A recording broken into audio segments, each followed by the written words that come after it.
Hi, I'm Maaret Pyhäjärvi and this little video is about styles of pair testing. Many people don't know that there are choices of styles, and this video illustrates a core difference between traditional pairing and strong style pairing. This difference and adjusting myself to the strong style is what made pairing turn from frustration to learning fun, and I encourage you to experiment with what works with you. Let's first think of testing as individual work. Core to the work is a skilled tester with ideas of what to do to uncover information. She uses the keyboard to drive the computer, and as ideas emerge and evolve, writes down notes in a tool of her choice. There's just one person for all the activities around the task, and no need for changing roles. In traditional pairing, we introduce a second person and we split the work to do. We introduce roles and rotation, either on task or on timer. The work is split so that whoever is on the keyboard is on control of the testing session.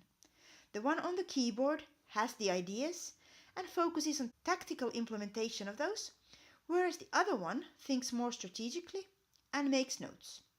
We often suggest that the one on the keyboard must think out loud to allow the pair into the insights of what goes on in the tester's head, as a very small portion of testing happens at the keyboard and can be visually followed.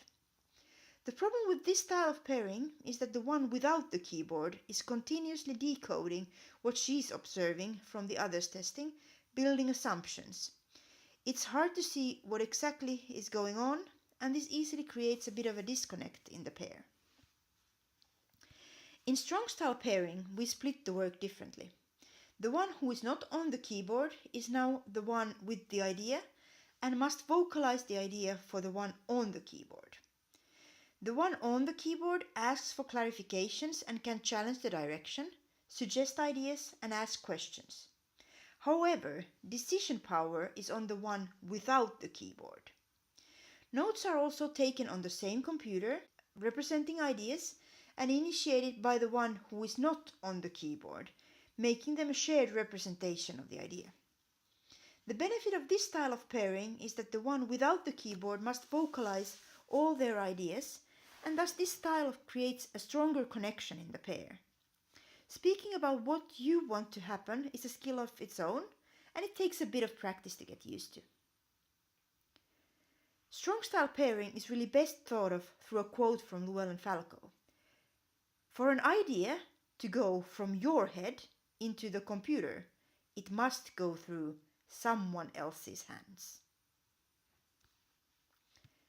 Strong style becomes particularly useful and necessary when pairing amongst different skill sets, so that your level of skills and knowledge is very unequal at a task.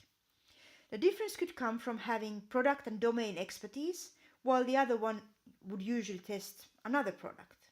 Or it could come from pairing a tester with a programmer. With traditional pairing, the one with more knowledge on the task at hand would be on the keyboard, and the skills difference makes following what goes on harder, in general. With strong style pairing, the one with more knowledge is without the keyboard, and the less knowledgeable sets the pace of how fast they can absorb the pieces of the task. Strong style pairing is also the foundation of mob testing and mob programming. In this style of working, you have a group of people working on one task, taking turns on the computer.